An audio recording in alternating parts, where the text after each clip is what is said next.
Hi everyone. Wanted to just share a few things with you about some new things that are going to be coming down the line at Silver Harbor Woodworks, and also show you what we've been doing. For those of you who don't know, I've been absent for a little while. I was in a severe car accident in September, and I'm getting back to normal life progressively. So things are improving now, which is good. Haven't been working, unfortunately. But in my time, I have been doing some things that have been helping out my colleagues.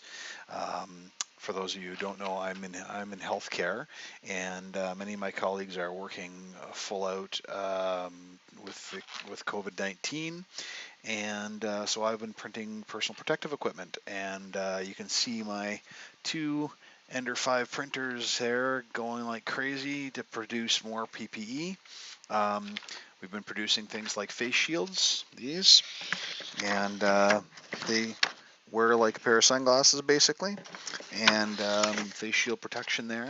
Been producing, there's another version of that same thing that um, is more for aerosolizing procedures like anybody intubating patients, anesthetists, ER physicians, nurses, etc., or anybody doing orofacial surgery, things like that.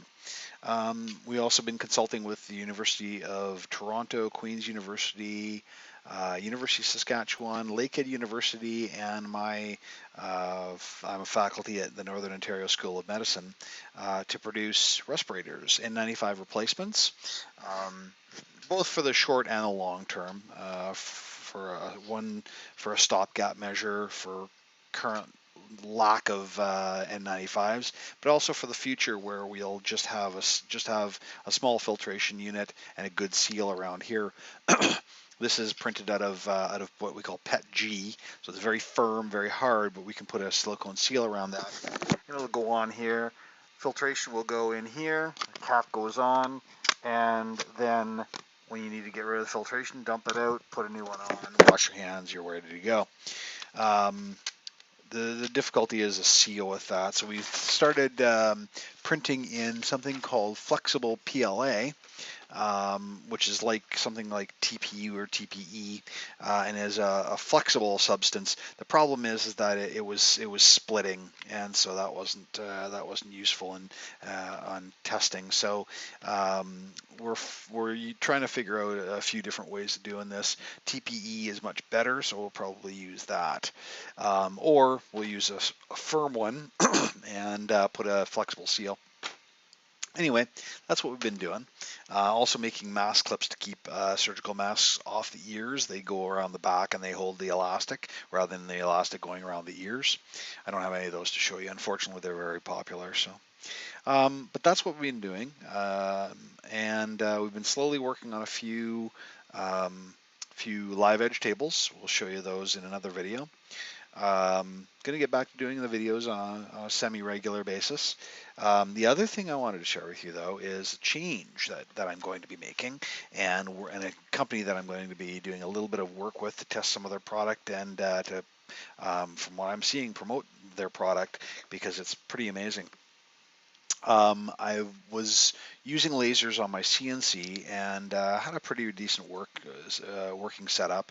Um, but I found that the circuit boards that were coming with the laser that I was using before were not the greatest. The soldering wasn't great on them. They were electrical taped on the inside, etc. Um, and I certainly would not want to leave that laser operating in my shop for unattended. However, came across OptLasers and asked a few questions, looked at the product, looked at the reviews, and this product is nice. It is the amazing laser. Um, and I'm going to do some videos with it coming up. The Not only is it quality checked very thoroughly, but it's polished design. It is. I've spoken with the owner, and he knows more about lasers than anybody that I know, and right off the top of his head, can answer all my questions.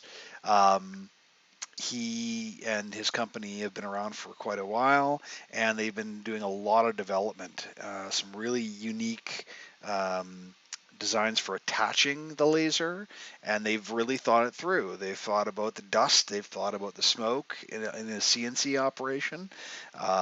They've found ways to mitigate that and change out the laser. They've got different mounting styles, and this laser can go from a 3D printer to CNC and back. So it's pretty slick. Um, what I want to do is I'm going to do some videos showing you this laser cutting.